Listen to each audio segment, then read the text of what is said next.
నందు ప్రియ దేవుని బిడ్డలారా, ఈరోజు నేను మాట్లాడబోతున్న అంశం సాతానుకున్న 22 రకాల పేర్ల గురించి, వాడి యొక్క 22 రకాల రూపాల్లో తిరుగుతూ ప్రజలను ఏ విధంగా మోసం చేస్తున్నాడు, ప్రజలను ఏ విధంగా దారి మళ్ళిస్తున్నాడు, వాడు ఏ ఏ రూపాల్లో తిరుగుతూ ప్రజలను మోసం చేస్తున్నాడు అనే దాని గురించి ఈరోజు మీ ముందు వాక్యాన్ని ప్రకటించాలని ఆశపడుతున్నాను.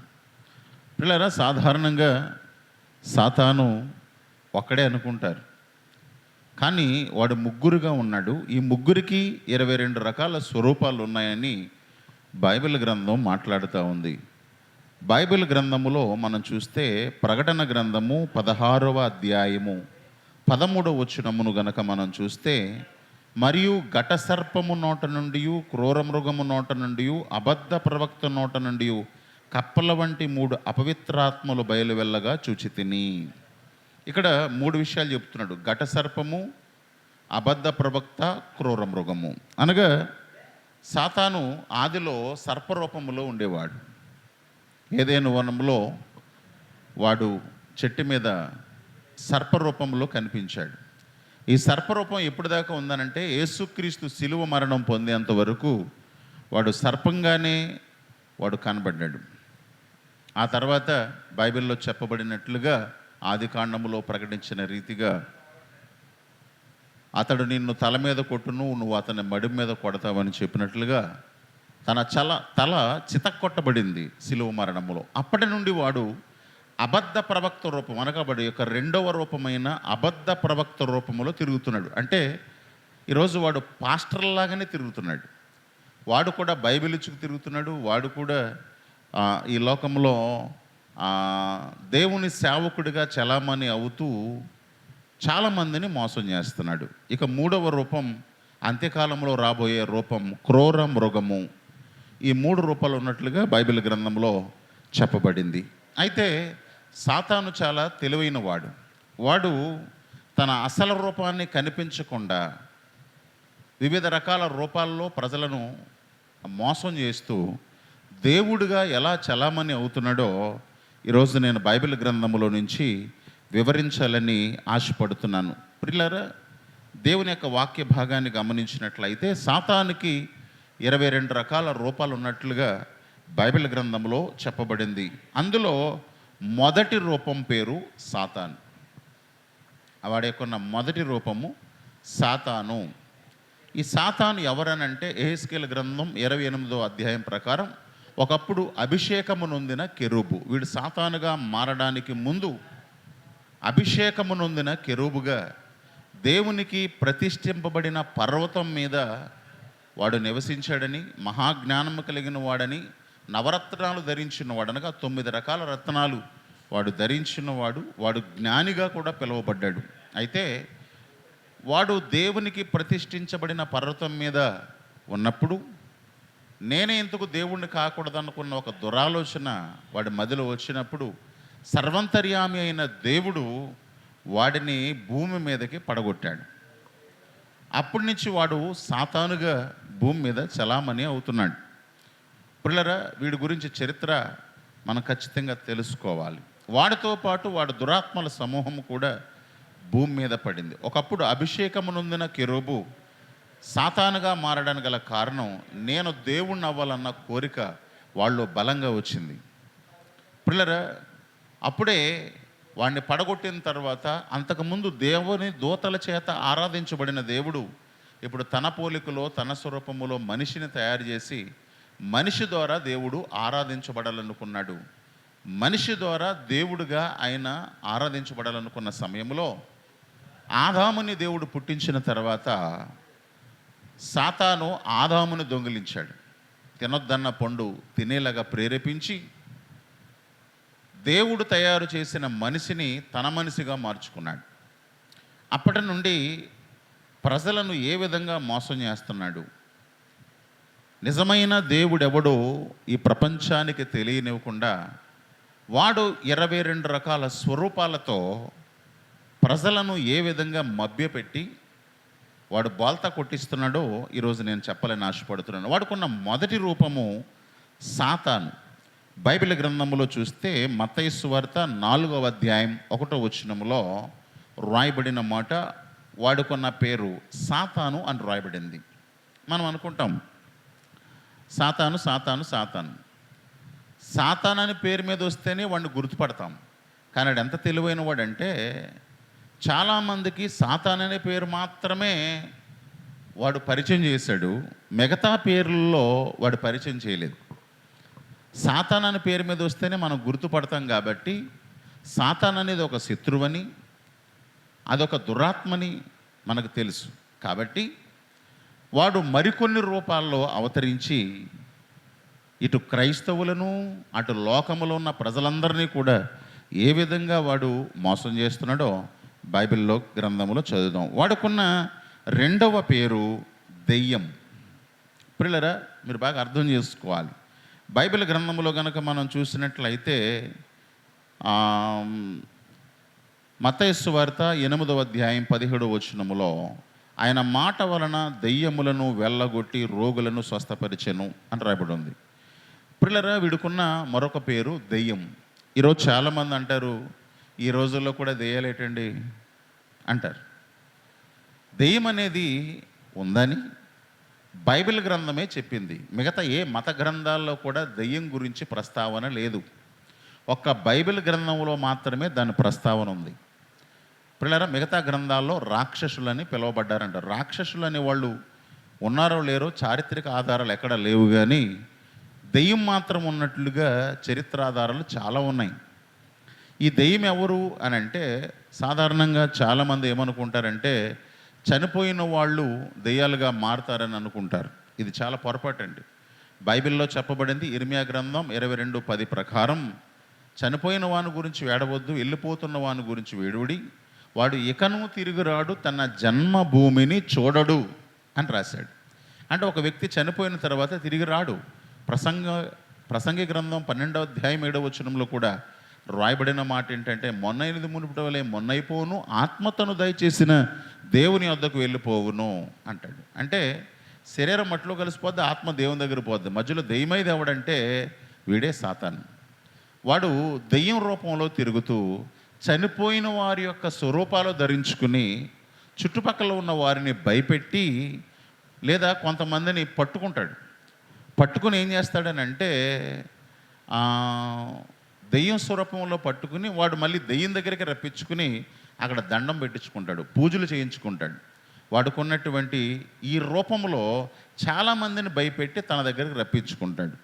ఇకపోతే మూడవ స్వరూపాన్ని గనక మనం చూస్తే, ఆ దయ్యాన్ని గురించి కూడా మీరు గమనిస్తే అపోస్తుల కార్యముల గ్రంథం 16వ అధ్యాయం 16వ వచనములో అక్కడ పుతోన్ అని ఒక దెయ్యం పట్టిన ఒక చిన్నది మీకు కనబడుతుంది. ఆ దెయ్యం దగ్గరికి చాలామంది వచ్చి వాళ్ళు సోదులు చెప్పించుకున్నారు. ఇంతకీ తనలో ఉన్నది దెయ్యం అన్న సంగతే చాలామందికి తెలీదు. అంటే సాతాను దెయ్యం రూపంలో కూడా ఆరాధించబడుతున్నాడు. మీరు బాగా గుర్తుపెట్టుకోవాలి. మూడోది బైబిల్ గ్రంథంలో రాయబడినట్టుగా వాయుమండల సంబంధ దేవత. వాయుమండల సంబంధ దేవత అంటే ఆకాశములో ఉన్న వాయువు అంటే ఆకాశం, గాలి దేవుడుగా, వానదేవుడుగా, సూర్యదేవుడుగా, చంద్రుడి దేవుడుగా, అంటే గ్రహాలను కూడా దేవుళ్ళుగా ప్రజలకి జ్ఞానాన్ని వాడు లేకుండా చేసి, చాలామంది మన వాళ్ళు అంటారు గాలిదేవుడు, వానదేవుడు, సూర్యభగవానుడు, చంద్రభగవానుడు అని చెప్పేసి చాలామంది ఏం చేస్తారని అంటే మూర్ఘంగా వాయుమండలాన్ని ఆరాధిస్తూ ఉంటారు. ఇది ఎవరనంటే బైబిల్లో రాయబడింది వాయుమండల సంబంధ దేవత అని వాడికి మూడవ పేరుంది. బైబిల్ గ్రంథంలో మనం చూస్తే ఎఫెసీయులకు రాసిన పత్రిక 2వ అధ్యాయం 2వ వచనములో ఆ మాట రాయబడి ఉన్నది. ఆ తర్వాత మనం చూసినట్లయితే నాలుగోది యుగ సంబంధమైన దేవత. యుగ సంబంధమైన దేవత అనంటే యుగం అనగా భూమి మీద ఉన్నటువంటి రకరకాల దేవతా స్వరూపాల్లో వాడు తిరుగుతూ ఉంటాడట. బైబిల్ గ్రంథంలో మనం చూస్తే అసలు దేవత అంటే అర్థం ఏంటో అపోస్తుల కార్యముల గ్రంథం 17వ అధ్యాయము 18వ వచనాన్ని కనుక మనం చూస్తే, ఎపికూర్యములోను స్తోయికులలోనూ ఉన్న కొందరు జ్ఞానులు అతనితో వాదించిరి. కొందరు ఈ వదరబోతు చెప్పినది ఏమిటి అని చెప్పుకునిరి. అతడు యేసును గూర్చియు పునరుద్ధానమును గూర్చియు ప్రకటించను గనుక మరికొందరు వీడు అన్య దేవతలను ప్రచురించుచున్నాడని చెప్పుకునిరి. అన్య దేవతలు అన్నకడ ఫుట్ నోట్లో దెయ్యము అని రాయబడి ఉన్నది. పిల్లరా, అంటే యుగ సంబంధమైన దేవత. అంటే అటు భూలోకంలో ఎలా తిరుగుతాడంటే, ఈ దేవత నీకు నచ్చలేదనుకో ఇంకో పేరు చూపిస్తాడు. ఇదిగో ఈ దేవుడిని నమ్ముకో అంటాడు. ఒకవేళ ఆ దేవుడు నీకు ఇష్టం కాలేదనుకో మళ్ళీ ఇంకో రూపంలో ఉంటాడు. ఇదిగో ఈ దేవుడిని నమ్ముకో అంటాడు. అంటే యుగంలో ఉన్నటువంటి అనగా భూమి మీద ఉన్నటువంటి రకరకాల స్వరూపాల్లో వాడు తిరుగుతూ ఒక దేవుడు నీకు నచ్చకపోతే ఇంకొక దేవుడిని పరిచయం చేస్తాడు. పిల్లరా, పాము దేవుడు అంటాడు, కుక్క దేవుడు అంటాడు, రాయి దేవుడు అంటాడు. ఏ దేవుడు కావాలంటే ఆ దేవుడు నీకు నచ్చిన విధంగా వాడు తయారై వస్తాడు. ఇదే సాతానుకున్న తెలివితేటలు. కాబట్టి వాయుమండల దేవత అంటే ఆకాశములో ఉన్నటువంటి నక్షత్రాలు కావచ్చు, సూర్యుడిని కావచ్చు, చంద్రుడిని కావచ్చు, ఇవన్నీ ఆరాధించేలా చేస్తాడు. రెండవది యుగ సంబంధమైన దేవత అనగా భూలోకములో రకరకాల స్వరూపాల్లో వాడు తిరుగుతూ నీకు నచ్చిన విధంగా ఈ దేవుడు నచ్చకపోతే ఇంకో దేవుడు, ఆ దేవుడు నచ్చకపోతే ఇంకో దేవుడు, అలా వాడు పరిచయం చేసి జనాల్ని మోసం చేస్తాడు. తర్వాత మనం చూసినట్లయితే బైబిల్ గ్రంథములో వాడుకున్నటువంటి మరొక పేరు, 5వ పేరు మరణము యొక్క బలము కలిగిన వాడు. హెబ్రీలకు రాసిన పత్రిక 2వ అధ్యాయం 14-15 వచనాలు. అంటే మరణము యొక్క బలము కలిగిన వాడు అంటే ఈ యొక్క స్వరూపం ఏంటనంటే నీ చావు నువ్వే తెచ్చుకునేలాగా చేస్తాడు. నేను ఎవరు చంపరు. నీలోనూ వాడు ప్రవేశించి ఏం చేస్తాడనంటే నీకు నువ్వు చనిపోయేలాగా, ఊరేసుకునేలాగా, లేకపోతే ఏదన్నా గోదావరిలో కానీ కాలువలో కానీ దూకేలాగా, రైలు కింద తల పెట్టేలాగా వీడు ప్రేరేపిస్తాడు. పిల్లరా, వీడుకున్న మరొక పేరు మరణము యొక్క బలము కలిగిన వాడు. అంటే ప్రజల మీదకి మరణాన్ని ఎలా తీసుకురావాలని ఆలోచన చేస్తూ ఉంటాడు. కాబట్టి వీడు చాలా ప్రమాదకారి, మీరు బాగా గుర్తుపెట్టుకోవాలి. తర్వాత మనం చూసినట్లయితే ఈ లోక అధికారి, వాడుకున్నటువంటి 6వ పేరు ఈ లోక అధికారి. అంటే ఈ లోకములో కొంతమంది అధికారుల్లో వాడు ప్రవేశించాడు. వాడికి ఈ లోకంలో అధికారం ఉంది. ఆ అధికారం ఎలాగుంటుందనంటే క్రైస్తవుల్ని ఏ విధంగా అనగదొక్కాలి. ఈరోజు చాలా దేశాల్లో వాడికి అధికారం ఉంది, అనగా రాజకీయ అధికారాన్ని సంపాదించినవాడు. అందుకే లోకంలో ఈ లోక అధికారి అంటే మనం అనుకుంటాం సాతాను కిందన వస్తేనే మనం గుర్తుపడతాం. కానీ విచిత్రం ఏంటో చెప్పిన వీడు రాజకీయాల్లో కూడా ప్రవేశించాడట. రాజకీయాల్లో ప్రవేశించి ఏం చేస్తాడో తెలుసా? ఈరోజు చూడండి, క్రైస్తవులు ఎవరైనా క్రైస్తవుడిగా మారితే వాడికి కులం పోద్ది, అనగా బీసీసీలోకి వాడు వెళతాడు. వాడికి ఉండే రిజర్వేషన్లు పోతాయి, తర్వాత వాడికి వచ్చే రాయితీలన్నీ కూడా పోతాయి. అంటే ఎవడు కూడా క్రైస్తవుడిగా ఉండడానికి ఇష్టపడకుండా భయపెట్టిస్తాడన్నమాట ఈ లోక అధికారి. బైబిల్ గ్రంథంలో చూస్తే నెబుకద్నెజర్ అనేవాడు దూరాయను మైదానములో ఒక దేవత బొమ్మ నిలవబెట్టి దాన్ని ఎవడైతే పూజించడో వాడింటిని పెంటకుప్పగా మారుస్తాడని చట్టం చేశాడు. అంటే నెబుకద్నెజర్లో ప్రవేశించిన లోకాధికారి ఎవడంటే సాతాను. సాతాను అక్కడ నెబుకద్నెజర్ రూపంలో ఉన్నాడు. ఇప్పుడు మనకు కూడా వాడు లోకంలో ప్రవేశించి ఒక్కొక్క రాజకీయ నాయకుడు రూపంలో ప్రజలను వేధిస్తూ ఉంటాడు. అది మీరు మనం గుర్తుపెట్టుకోవాలని ప్రభు పేరట మనవి చేస్తూ ఉన్నాను. తర్వాత చూసినట్లయితే వాడుకున్న 7వ పేరు అంధకార సంబంధి. అంధకార సంబంధి. ఎఫెసీయులకు రాసిన పత్రిక 6వ అధ్యాయం 12వ వచనం. అంటే వాడు చీకటిలో మాత్రమే వాడు కార్యకలాపాలు జరిగిస్తాడు, అనగా చీకటి సంబంధి అనమాట, అంధకార సంబంధి. పిల్లరా, మీరు బాగా గుర్తుపెట్టుకోవాలి. అనగా ఇటు చీకటిలో ఉండే ఏంటి, వ్యభిచారం కావచ్చు, దొంగతనాలు కావచ్చు, స్మగ్లింగ్లు కావచ్చు, లేకపోతే భయంకరమైనటువంటి కార్యాలన్నీ కూడా చీకటిలోనే జరుగుతాయి. కాబట్టి చీకటిలో జరిగే ప్రతి కార్యానికి కూడా సాతానే ప్రధాన కారణం. ఇవన్నీ సాతానుకు సంబంధించిన కార్యకలాపాలు. తర్వాత మనం చూసినట్లయితే గనక వాడుకున్నటువంటి 8వ పేరు మకరము.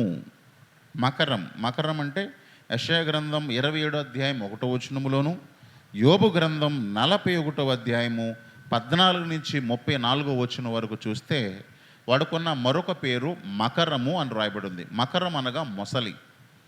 ప్రియులరా, ఈరోజు మనం చూస్తే పొద్దున లేచి చాలామంది రాశి ఫలాలు చూస్తూ ఉంటారు. ఈ రాశి ఫలాల్లో ఉండేది ఎవరో తెలుసా? సాతానుగడే. ఎందుకనంటే మకరము తర్వాత అందులో రాసి ఉంటాయి కదా, ఎద్దు గురించి, తర్వాత మొసలి గురించి, కర్కటము, మేషము, మేషము, తర్వాత మకరము, ఇవన్నీ కూడా చూస్తారు. అంటే జ్యోతిష్యం అన్నమాట. జ్యోతిష్యం అనేది మీరు బాగా గుర్తుపెట్టుకోవాలి. చాలామంది జ్యోతిష్యాన్ని నమ్ముతారు. మీరు బాగా అర్థం చేసుకోవాలి. జ్యోతిష్యాన్ని ఎందుకు నమ్మకూడదు అని నేను మాట్లాడుతున్నానంటే, మనం ఎప్పుడు పుట్టాలో జ్యోతిష్యం నిర్ణయించలేదు. నువ్వు అమావాస్య రోజున పుట్టవచ్చు, లేదా ఏ రోజునైనా పుట్టవచ్చు. ఏ కులంలో పుట్టాలో, ఏ మతంలో పుట్టాలో నువ్వు నిర్ణయించలేదు, దేవుడు నిర్ణయించాడు. ఇంకో విషయం చెప్తున్నా, జ్యోతిష్యం గొప్పదైతే నీ పుట్టుక గురించి చెప్పాలి. రెండోది, నువ్వు ఎప్పుడు చనిపోతావో చెప్పాలి. చెప్పలేదు. జ్యోతిష్యాలు పిల్లరా, ఇప్పుడు విజయవాడలో భయంకరమైనటువంటి ఫ్లడ్ వచ్చింది, వరద వచ్చింది. వరద వస్తుందని జ్యోతిష్యం ఎక్కడ చెప్పలేదు. భూకంపాల గురించి చెప్పలేదు. కరోనా లాంటి తెగుళ్ళు వస్తాయని జ్యోతిష్యాలు చెప్పలేదు. ఇవన్నీ కూడా అబద్ధం. అయితే సాతాను చాలామందిని మబ్బులో పెట్టడానికి వాడు రాశి ఫలాల రూపంలో తిరుగుతూ ఉన్నాడు, జ్యోతిష్యాల రూపంలో తిరుగుతూ ఉన్నాడు. వాడు చాలామందిని ఈ విధంగా మోసం చేసి చాలామంది అజ్ఞానంలోకి వెళ్ళడానికి కారకుడవుతూ ఉన్నాడు. ఆ మధ్యకాలంలో నేను చూశాను, ఎవరో మా ఇంట్లో బాగలేదని చెప్తే ఒక జ్యోతిష్యుడు చెప్పాడట, శనంతా నీ ఇంట్లోనే ఉంది కాబట్టి ఆ శని పోవాలంటే నీ కొడుక్కి నోట్లో గుడ్డలు కుక్కి నువ్వు పొట్ట మీద నుంచోవాలి, అప్పుడు ఆ శనంతా పోద్దని చెప్తే ఆ మాటలు నమ్మి ఆ నోటులో గుడ్డలు కుక్కి ఆ పిల్లవాడు పొట్ట మీద నుంచున్నాడు. తండ్రి ఊపిరాడక ఆ బిడ్డ చనిపోయాడు. పిల్లలు మీరు బాగా గుర్తుపెట్టుకోవాలి. కారణం ఏంటంటే సాతాను జ్యోతిష్యం ద్వారా చాలామంది ప్రాణాలు తీస్తూ ఉన్నాడు. ఇది మీరు బాగా గుర్తుపెట్టుకోవాలని ప్రభు పేరట మనవి చేస్తూ ఉన్నాను. తర్వాత మనం చూస్తే 9వ పేరు తేజో నక్షత్రము. అనగా యేసుక్రీస్తు పుట్టినప్పుడు నక్షత్రం పుట్టింది పిల్లరా. అంతేకాదు సేవకులను దేవుడు ప్రకటన గ్రంథములో నక్షత్రాలతో పోల్చాడు. కాబట్టి వీడు కూడా ఏం పేరెట్టుకుని వచ్చాడంటే నక్షత్రం అని పేరెట్టుకుని వచ్చాడు.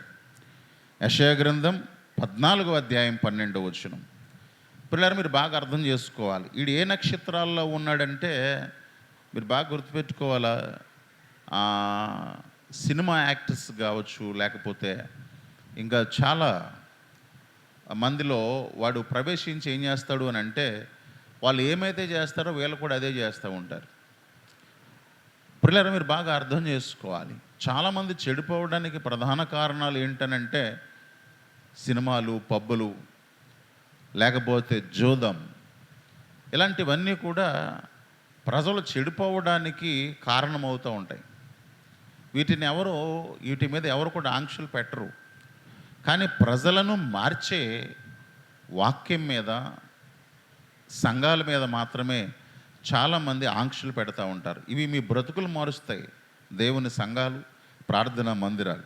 కానీ వీటి మీదే మీరు పెట్టొద్దు, లేదా వీటి మీద చాలా ఆంక్షలు పెడతా ఉంటారు. ప్రజలను పాడు చేసే వాటికి మాత్రం అర్ధరాత్రి 12 గంటల వరకు కూడా టైం ఇస్తారు. పిల్లరా, ఈరోజు దేవుని యొక్క వాక్య భాగాన్ని గమనించినట్లయితే, కాబట్టి వాడుకున్న మరొక పేరు తేజో నక్షత్రం. పదో పేరు వాడుకున్న 10వ స్వరూపం ఏంటంటే ఘట సర్పము. ప్రకటన గ్రంథం 12వ అధ్యాయం 7వ వచనం. అంటే ఘట సర్ప స్వరూపములో వాడు తిరుగుతున్నాడు, పాము రూపములో. పిల్లలు ఆది నుండి కూడా పామునే ఎన్నుకున్నాడు, ఎందుకంటే అది యుక్తి కలిగింది కాబట్టి. పిల్లరా, వాడు పాముగా కూడా ఈ లోకంలో ఆరాధించబడుతూ ఉన్నాడు, మీరు బాగా గుర్తుపెట్టుకోవాలి. తర్వాత 11వ పేరు మోసగాడు. ప్రకటన గ్రంథం 20:10 అంటే అనేక మందిని మోసం చేస్తున్నాడు అనమాట. ఈ లోకంలో జరిగేదంతా మోసమే, ప్రతిదీ మోసమే. ఆహారం కల్తీ, వస్త్రాలు కల్తీ, చదువులు కల్తీ, పాలు కల్తీ, బియ్యం కల్తీ, పప్పులు కల్తీ, నూనె కల్తీ, మొత్తం అంతా మోసమే. ఈ మోసమంతా జరిగించేవాడు ఎవడంటే సాతాను, మోసగాడు. ప్రకటన గ్రంథం 20:10 12వ పేరు వాడుకున్నది నాశనము చేయవాడు లేదా అపోల్లోయోను, అనగా ఈ ప్రపంచాన్ని నాశనం చేయడానికి ఇప్పటికే చాలా ప్రాంతాలను నాశనం చేశాడు వాడు. వాడుకున్న మరొక పేరు అపోల్లోయోను. ప్రకటన గ్రంథం 9:11 తర్వాత వాడుకున్న 13వ స్వరూపం ఏంటంటే బయోల్జబుల్. బయోల్జబుల్ అంటే దెయ్యాలాధిపతి. వాడుకున్న మరొక పేరు బయోల్జబుల్, అనగా భూత వైద్యం కావచ్చు, లేకపోతే రకరకాల స్వరూపాల్లో వాడు తిరుగుతూ దేవుడిగా ఆరాధించబడతాడు. మత్తయి సువార్త 12:24 వాడు బయోల్జబుల్గా పేరుగాంచిన వాడు. తర్వాత 14వ స్వరూపం బెలియాలు. వాడుకున్న మరొక స్వరూపం పేరు బెలియాలు. బెలియాలు అనగా నీచమైనది, కనికరము లేనిది. కొరింథీయులకు రాసిన 2వ పత్రిక 6:15 మనం చూసినట్లయితే అక్కడ రాయబడి ఉంది. తర్వాత వాడుకున్న 15వ స్వరూపం ఏంటనంటే దుష్టుడు. దుష్టుడు మత్తయి సువార్త 13:38 తర్వాత 1 యోహాను పత్రిక 5:19 కూడా రాయబడి ఉన్నది. తర్వాత 16వ స్వరూపం ఏంటి అనంటే శోధకుడు, అనగా అనేక మందిని శోధించడానికి వాడు రకరకాల వేషాలు వేస్తూ ఉంటాడు, రకరకాల విధానాల్లో వాడు శోధిస్తూ ఉంటాడు. తెసలోనికలకు రాసిన 1 పత్రిక 3:5 తర్వాత వాడుకున్న 17వ స్వరూపం ఏంటనంటే సహోదరుల మీద నేరము మోపువాడు. సహోదరుల మీద నేరము మోపువాడు. ప్రకటన గ్రంథం 12:10 ఈ మాట రాయబడి ఉన్నది. తర్వాత 18వ స్వరూపాన్ని కనుక మనం గమనిస్తే వెలుగుదూత. వెలుగుదూత కొరింథీయులకు రాసిన 2వ పత్రిక 11:14-15 వెలుగుదూత ఎవరండి? దేవుడు. కానీ అక్కడ ఏమని రాశాడంటే వెలుగుదూత వేషము వేసుకుని, అంటే అచ్చం దేవుళ్ళలాగానే తయారై వస్తాడట. అంగి వేసుకుంటాడు, తెల్లటి బట్టలు వేసుకుంటాడు, జుట్టు విరబోసుకుంటాడు. పిల్లలు మీరు బాగా గుర్తుపెట్టుకోవాలి, వాడు అచ్చం దేవుళ్ళలాగానే వచ్చి అందరికి ప్రత్యక్షం అవుతాడు. మీరు బాగా గుర్తుపెట్టుకోవాలి, వాడు దేవుడిలా వచ్చి కూడా చాలామందిని మోసం చేస్తాడు. వెలుగుదూత వేషం వేసుకున్నాడట. తర్వాత మనం 19వ స్వరూపాన్ని కనుక మనం చూస్తే అబద్ధికుడు, అబద్ధమునకు జనకుడు. అంటే అబద్ధం పుట్టిందే వాళ్ళ నుంచి. ఎవడైతే అబద్ధాలు చెబుతున్నాడో వాడు సాతాను సంబంధి కింద లెక్క. అబద్ధాలు మాట్లాడేవాడు స్వయంగా సాతాను వాడిలో ప్రవేశించాడు అని అర్థం అన్నమాట. యోహాను సువార్త 8:44 మనం చూడొచ్చు. తర్వాత ఆదికాండం 3:4-5 ఈ పండు తింటే మీరు దేవతల వలె మారిపోతారని ఆదముకు అబద్ధం చెప్పాడు అక్కడ. తర్వాత మనము 20వ స్వరూపాన్ని కనుక మనం చూస్తే నరహంతకుడు. నరహంతకుడు యోహాను సువార్త 8:44 ఈ మాట రాయబడి ఉంది. నరహంతకుడు అంటే హత్యలు చేయిస్తాడు. భయంకరమైన ఫ్యాక్షనిజం లేదా హత్యలు, ఎదుటివాడిని ఎలా చంపాలా. వీరు కొంతమంది మైండ్ సెట్ ఎలా ఉంటుందని అంటే ఎదుటి వాళ్ళని తొందరగా చంపేయాలనుకుంటారు. ఈ మైండ్ సెట్ అన్నీ కూడా సాతాను నుండి వచ్చిందనమాట. అనగా నరహత్యలు చేసే గొండాల స్వరూపంలోనూ లేదా హంతకుల యొక్క స్వరూపాల్లో వాడు తిరుగుతూ ఉంటాడు. వీడు చాలా ప్రమాదం అనమాట. అంటే వాడికి ఎవడైనా వ్యతిరేకంగా మాట్లాడితే వాళ్ళని చంపేయాలనుకుంటాడు. కాబట్టి హత్యలు చేసేవారు లేదా నరహత్యలు చేసేవాళ్ళు వీళ్ళందరూ కూడా అచ్చంగా సాతాను స్వరూపం నుండి వచ్చినవారు. తర్వాత మనం చూసినట్లయితే గనక 21వ స్వరూపం వాడుకున్నది శత్రువు. వాడు ఎప్పుడు ఎవరితోనూ మిత్రువుగా ఉండడు, అందరితోనూ శత్రువుగానే ఉంటాడు. శత్రుత్వాన్ని ఎక్కువగా ఆ జనాల్లో నూరు పోస్తూ ఉంటాడు. దేశానికి మధ్య శత్రుత్వం. ప్రజలకి మధ్య శత్రుత్వం, నాయకులకి మధ్య శత్రుత్వం రావడానికి ప్రధాన కారణం ఎవరంటే సాతాన్.